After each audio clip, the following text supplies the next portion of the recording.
Today I will show you how you can use fastest lap calculator to get it right around the track. And as an example, I'm using Sturup Raceway. Sturup is one of the smallest track in Sweden. It's actually a real Mickey Mouse track. The speed is never very high. It's a very technical track, but it's very fun. And much of the fun is the relaxed atmosphere. Sydskånes MC is arranging track days more or less every Sunday afternoon from May to September. And as you can see in the pictures, people are sleeping and they are riding their bikes around the track and having a good time during Sunday afternoon. It's simple as that. But let's go to the track. The first thing we need to do when we are going to make a full simulation is to prepare the track. This is Sturup Raceway, which I have taken from Google Earth, and I have put in gravel outside the track where I don't want to go. I have put in curbs where I really don't know if we are going to use the curb or not.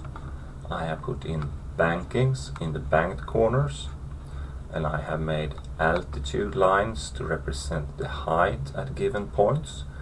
Those altitude lines are then made to a smooth altitude curve. So we have uphills, we have downhills, we have slumps, and we have crests.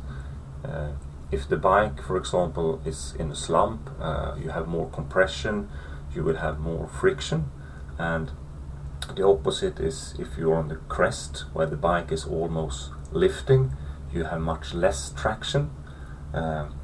If you go downhill and try braking, the bike will be more prone to lift its back wheel and your braking performance will be suffering from this.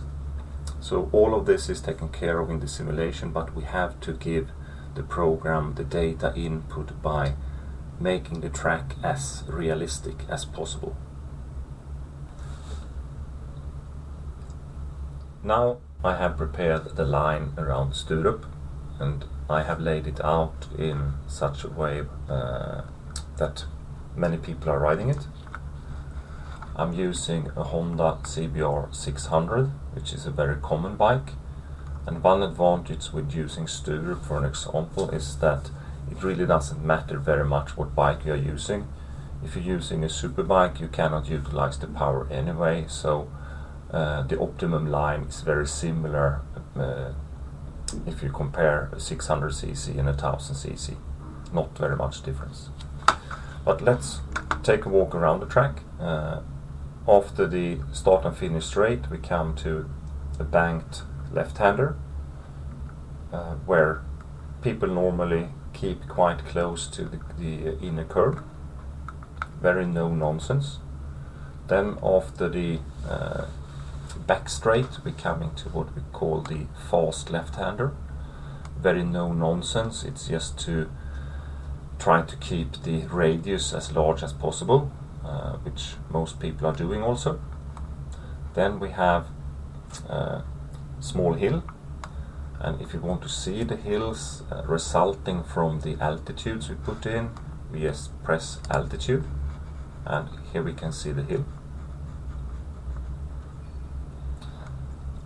Then we have another left-hander, which is also very no nonsense. It's a bit blind, making it more difficult if you haven't been there.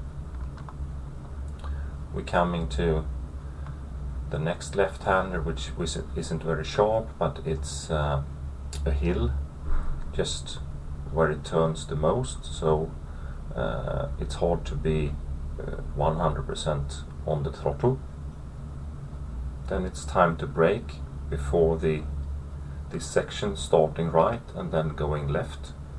Most people take it as a double apex, but still keeping quite close to the curb.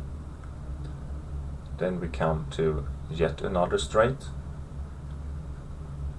and we come to what we call dammaböjen, which is a right-hander, where most people take a lot of height to keep the radius large to be able to go fast in this corner, and then out again to the hairpin to get a large radius also in the hairpin.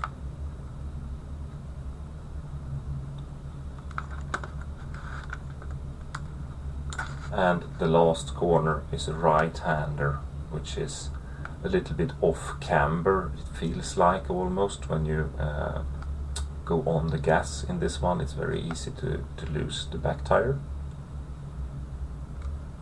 And then we are around.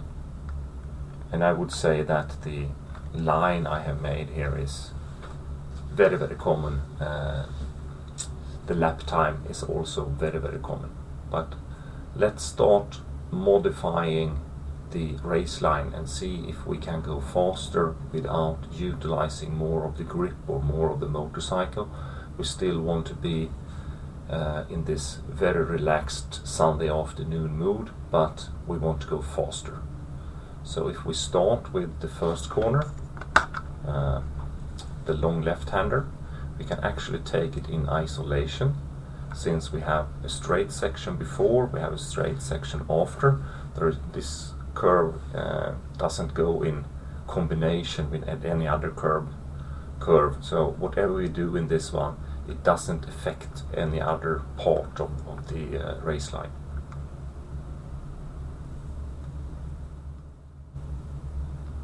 If I want to find a better line in this left-hander, I need to have a basic idea of what I'm doing, and I'm going to try to make it more of a double apex. The program can help me very much. I just need to move the control points and select the best drag position. And now I really have good help of the gravel I put in. If I go outside of the track, the speed will be reduced since the gravel is having much less friction. So it's actually quite easy just to try getting a better line by moving the control points and letting the program calculate the best line for you.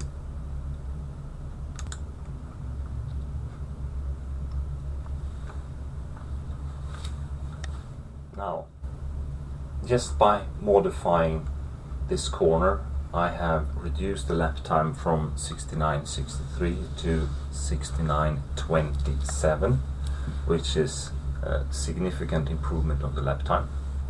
If I want to keep track on what I'm doing, I can save this file now with another name.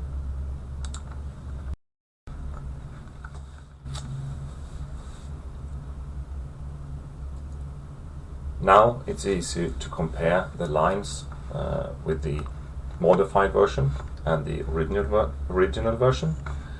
As you can see, the modified line is really double apex now, taking a lot of height before it takes apex again, while the original line is staying closer to the left hand side of the track all through the corner.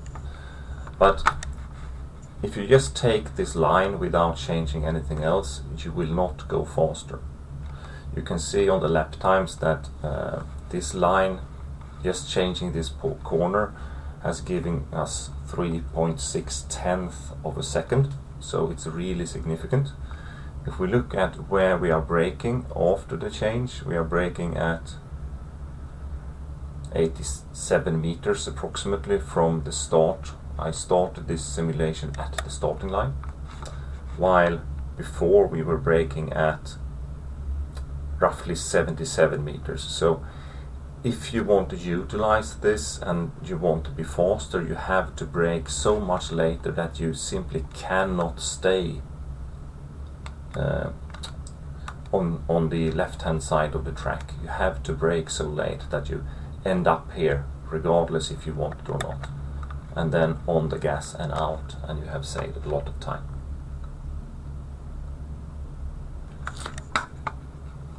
Next part of the track where there is a real gain from modifying the common line is this left-hander starting with a right-hander.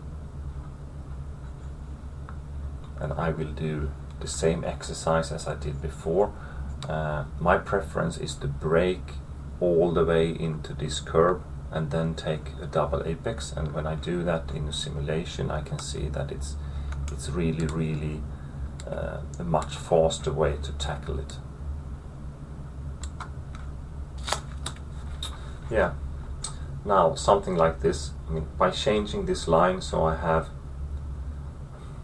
a smooth big radius coming in this right-hander, it means I can brake all the way into this curve. I can't brake 100% while I'm in the middle of the right-hander, but it's still significant braking going on all the way until I touch this curve, and then I have smooth double apex. And just by changing this line I am now down to 68.37, so this is another 0.87 seconds from where we started before I started to change this corner, so we are making significant improvements.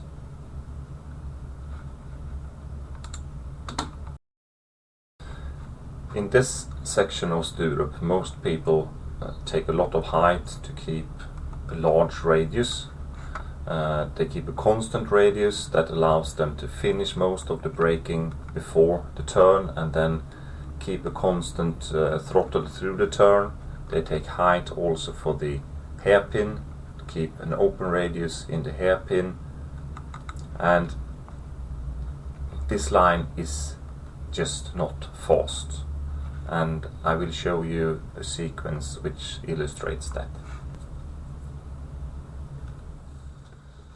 Here's the braking zone I talked about a few minutes ago. Braking all to the curb, but they are not at the curb in that corner. And here we come to Dammaböjen. Taking a lot of height by going to the left side is just not fast. Here comes another bike which is taking a more narrow line, and it's not that rider being faster, it's just that rider taking a closer line making up the difference. So let's change the line in Dammaböjen and the hairpin to more closer lines and see what happens with the lap time. Now we're starting at 68.37.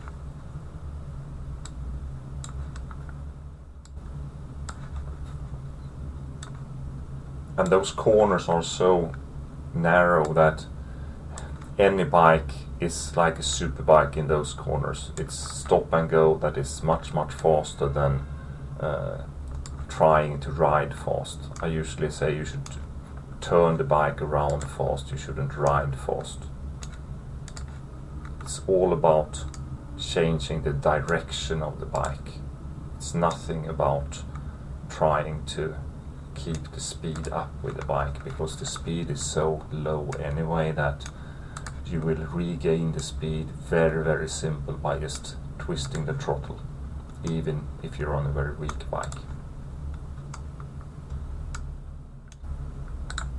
So now when I have worked with it, you can see that it's much more narrow lines in both Dammaböjen and also the hairpin is really just coming out in, turning the bike around and going out again. And the lap time is now 66.64. When we started this tutorial, the lap time was 69.63.